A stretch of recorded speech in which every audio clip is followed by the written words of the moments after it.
Good morning, children. How are you? Yes, I'm also very fine. So now we are in our revision week. Okay, we are very near to our classes too.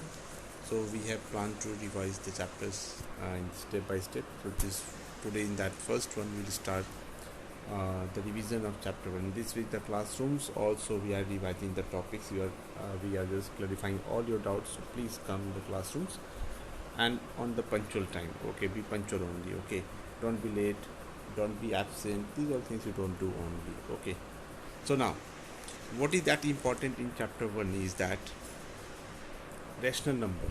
Okay, so what is a rational number? We all are knowing that in arithmetic a number that can be represented as a quotient of p by q.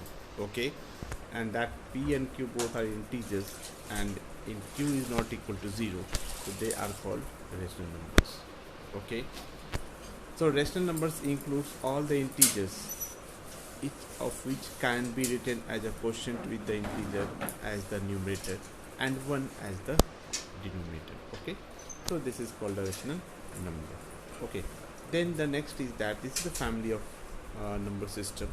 The family of number system, you see that the smallest are the natural numbers. They start from 1, 2, 3, 4, 5, 6, whatever, up to infinite. Bigger than natural numbers are the whole numbers. They start from 0.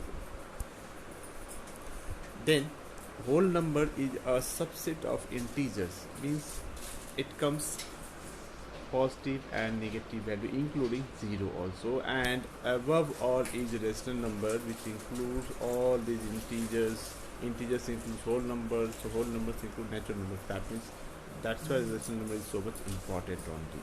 Okay, so now these are some operations that we can do with rational numbers. Okay, see here, so we can represent also. See, if I have to represent minus 2 is to 3 by 4, that means this number will lie between minus 2 and minus 3. So we can just represent the number. So suppose if I have to represent 1 by 2 here, this one, then that means this will lie between 0 and 1. So it's lying also. So these all things we can do is the numbers. Some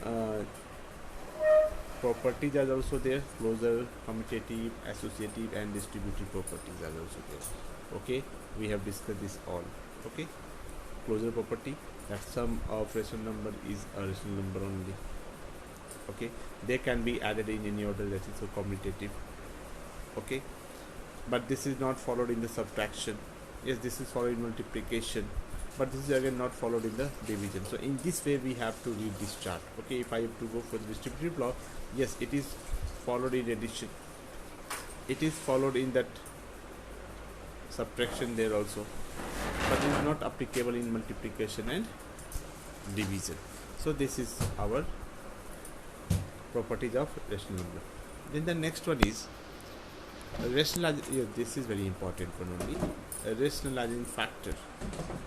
So the factor of multiplication by which rationalization is done is called as rationalization factor.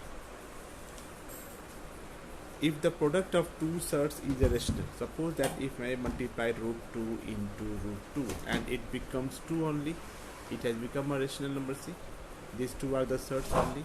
So that means root 2 is the rational, means both are the rationalization factor of each other. So if I say what is the rational factor of root 2, you say, sir, this is root 2. Why? Because if I multiply this, I will get a rational number that is called 2 only. Very good. So now the next is some law of exponents. Before that, I would like to explain this part here. Okay, before we go in that slide, I would like to introduce this slide here. That is, if this is the base, this is called the base of the exponent, and if it has been multiplied n times, the n will become the power, and it is written like this: a to the power a raised to the power n, where n is called the exponent or index and a is called the base. So we can write larger numbers more conveniently using this exponent. Suppose if I have to write 10,000, so I write 10 to the power 4 only.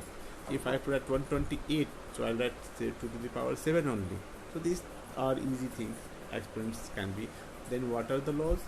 These are the laws of exponent here. See this. On common base, powers get added.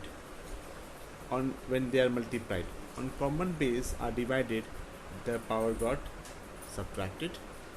If we have same power but different bases, so both the bases will be multiplied with same power, and any base with 0 power is equal to 1 only. And if we have to reciprocal, we have to find, then it is x to the power minus 1. So these laws are there that you have to keep in mind. We have devised in this hour in our classes. We have solved many questions here also. We have done. Then this one comes factor theorem. What is the factor theorem? So factor theorem states that if fx is a polynomial whose degree is greater than 1 and a is any real number, then x minus a is a factor of fx. Condition is there. What condition?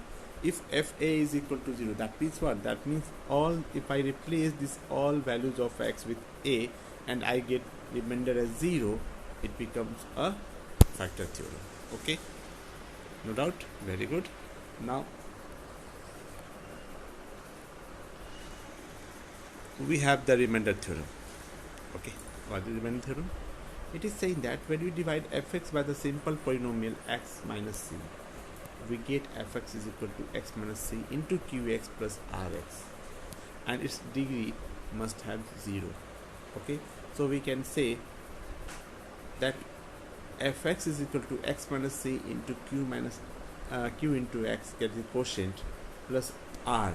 So r is called the remainder. So we can say that when the polynomial fx we divide by x minus c, then the remainder is f. And the remainder is f. It comes 0, it will become factor. If it is not equal to 0, then it is a remainder theorem. Okay, no doubt. Very good. Now I have made a video on this that I would like to share with you. Okay, it is based on the rationalization factor. What is that? See here. It is saying that find the value of a and b. Okay, if a and b are the rational numbers, and this is the questionnaire. Okay, so what I have explained that first of all we will find the rationalization factor of this value. Okay, that means whatever is in downside, that RF we will find, and its RF is I have written just now only. See, 4 plus 3 root 5. Okay, 4 plus 3 root 5. So we have to focus on this part here, downside part. Okay, whatever is downside, the sign just get opposite only. And then what we do, you all are knowing very well. So what we do, we just rationalize it. Okay, with the rationalization factor only. Okay, now so this will be multiplied with 4 plus 3 root 5. Downside also 4 plus 3 root 5. So upside is there. See here, upside it will become square of the same number. Why? Because 4 plus 3 root 5 and 4 plus 3 root 5 is in the numerator part.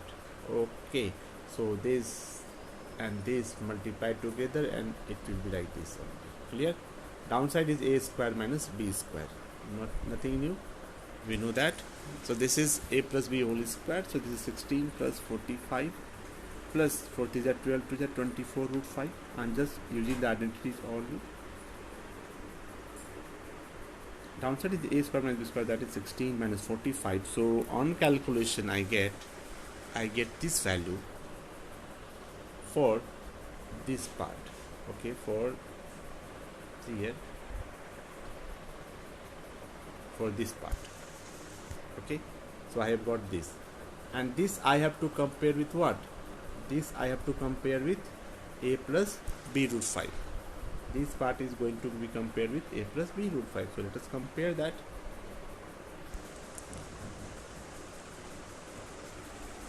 That is that is 61 by minus 29. So minus 61 by 29, and this is plus minus, that is minus 24 root 5 by 29. So it is going to be compared with a plus b root 5. So we'll get this minus will become plus only here between the 61 and 29. So we'll write here that, let me erase the board because place is not there, downside board is not visible also. Okay, so I'm just going to compare this with the given factor, that is a plus b root 5. So a is equal to, I can write here, minus 61 by 29 plus minus 24 by 29 into root 5. So we can say now it is fitting with this value. So a is equal to minus 61 by 29 and b is equal to minus 24 by 29. In this way we have found the value of a and b, and we just found, and this way it can be proved. So next class we'll learn something new. Till then, all of you take care. Thank you class. Thank you very much.